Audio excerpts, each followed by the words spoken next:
Now, One Piece chapter 1056. Now, there's a lot to unpack from this chapter just because of the information that was given to us here. And it also answered some questions that we had beforehand, right? And one of the biggest questions we had was, how did Buggy become a Yonko? And that was answered in this chapter. At least we get some information as to how that came to be. And it does definitely feel like this is the end of Wano, or should be the end of Wano, because it seems like the Alliance is ready to get out of Wano and eventually go on their separate paths. So I think for Wano, we have about 2 or 3 chapters left, maybe 4, but that would be pushing it. But it doesn't seem like there's a lot to Wano left, right? We got the Poneglyph, we got some information about Pluton, everything seems to be in order in Wano, it's peaceful, so there isn't really anything for the Straw Hats to do. The only thing left is essentially the recruitment of Yamato, which isn't set in stone yet, and Oda seems to be keeping that for the next chapter. But again, before we dive into this, I would appreciate it if you dropped a like on this video. Let's go for 500 likes. Definitely helps me push out more content.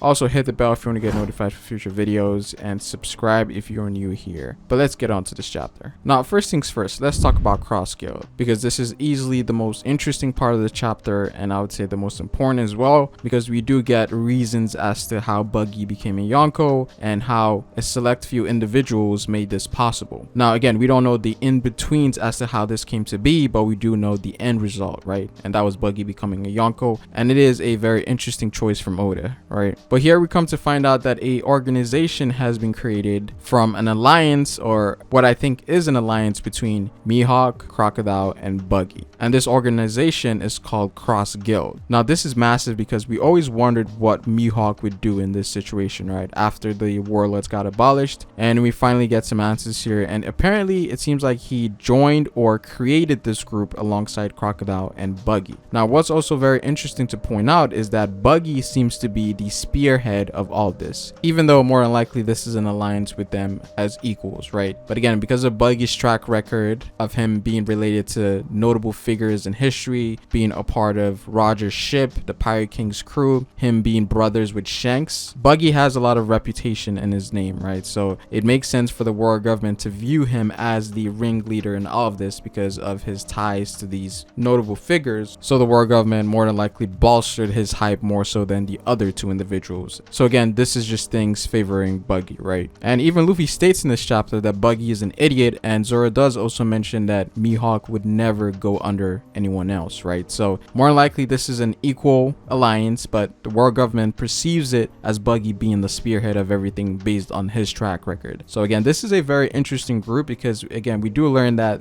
apparently these guys put bounties on the heads of Marines. They're essentially creating their own version of the Marines, right? Like they reversed the whole thing on the Marines. But I will say I do like this and where this could lead to, because now we have Crocodile and Mihawk back in action and actually roaming the seas once again. And of course, with them being active, they will also get bounty increases as well. So we got some closure on Mihawk and Buggy's case, which leaves Boa and Weevil. Now, when it comes to Weevil, I don't think he's going to get captured or anything like that. Who I am worried about a little bit is Boa Hancock, because she has a whole country and she can't really move around like the others, right? So her case is more serious because she's in a stationary position, which leaves the possibilities of more Marines coming to that island. So it's not something that they can run away from. And it seems like Oda might be leaving that for last because something may have possibly happened to Boa Hancock with her possibly getting captured. Perhaps through the use of SSG, and that could be a way to hype the SSG up. But we'll see how that plays out. Now, moving on to Kid Law and Luffy. Here we do get some very interesting dialogue between all of them, right? Now that the alliance is over, they finally chose to split ways. Each of them have chosen a path that they do want to take, because them taking the same route wouldn't make any sense. Now, Law seems to be taking the northeast route because, you know, he's the smartest one and he finds out that that is the farthest route. Luffy and Kid are arguing about taking the middle east route,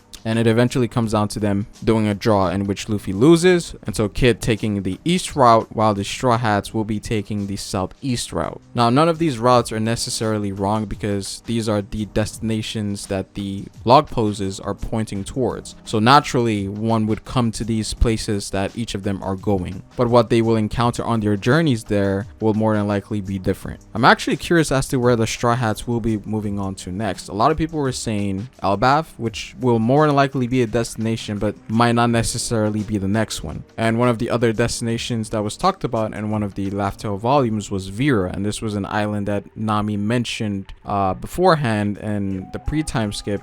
So perhaps that might be the island we might be going to next, as it is hinted that a road poneglyph might be there. So as of right now, there's a lot of uncertainty, but I will say that these three more than likely will meet up again at some point towards the end of the story. So that's going to be a great reunion, because all of them would have leveled up at that point. Now we do also know that all three of them are sort of on the same playing field in terms of them having the road poneglyph. Now we know that the Straw Hats have three, the one that they got from Big Mom, Zoe, and finally from Kaido. Law also has the one from Zoe and the one from Kaido as well, and we get to see Law give Kid the Kaido one because he feels like he deserves it and that more competition is better. Now it is also confirmed that Kid happened to steal Big Mom's poneglyph here as well, so we know for certain that Kid has at least 2 poneglyph rubbings. So in terms of the standing, the Straw Hats are still ahead, but Kid and Law are very close, and it does seem like Kid knows someone very important that knows about, you know, the poneglyphs and maybe more, so he has an advantage there where he knows about this specific individual. Granted, he doesn't know where this guy is at, but he does know that this person has a burn scar. And again, when it comes to people knowing about the ancient knowledge about the past and the poneglyphs, there's only a handful of people that know about that stuff. So this has to be a character related to Roger and Whitebeard and all of those old era guys. Now based on Law's reaction here, he might know about this person, because I feel like this is something Oda does with Law, where he has this certain expression on his face where he might have ties or some information about what has been said. And Robin does also seem very interested as well, but she doesn't have any clue because she has a question mark. So again, all three of them are actually pretty relative in terms of them getting all 4 road poneglyphs and getting to the One Piece. So it's not a wash as a lot of people thought that the Straw Hats were that much ahead, right? Kid has 2 poneglyphs, Law has 2 poneglyphs, the Straw Hats have 3 poneglyphs, and so it's going to be a struggle to get that final one, and it seems like that might be the hardest one to find as well, given that it is the last one. Now apart from that, we do also get other few bits with the Scabbards and Momonosuke, and here it turns out that Inu and Neko have made the decision to stay in Wano to protect Momonosuke, and so because of that they want Kara to become the next ruler of the Mokomo kingdom, and I think that's what it's been building towards up anyways. I think this is definitely within the expectations of a lot of people. We thought that Kara was going to be the next king of Zou, because there's been a lot of highlight on her, not necessarily in this arc but in the previous arcs, right? So it makes sense for Kara to become the next king of Zou, and this also sort of debunks her becoming a Straw Hat. Won't say confirmed, but it's definitely less likely now. Now we do also get Caribou in this chapter as well, and again it seems like he also gets to hear a conversation between the Straw Hats about Pluton. So again, now he has information about 2 ancient weapons, the first one being Poseidon, and now he knows that Pluton is in Wano. And he also talks about reporting this information to a specific individual, and again this has been what has been expected. We've always thought that Caribou was working with someone, and so it seems like he's going to deliver that information to that individual, and that might bring more chaos towards Wano. It is also interesting to point out that Luffy does not care about Pluton, so it seems like Oda is setting up the precedence of the enemy getting Pluton rather than the Straw Hats, because again we do know that Frankie had the blueprints to counter Pluton if the original Pluton was to ever get into the wrong hands. So it seems like Oda is setting up the idea of Pluton getting into the wrong hands, whether it be Blackbeard or some other character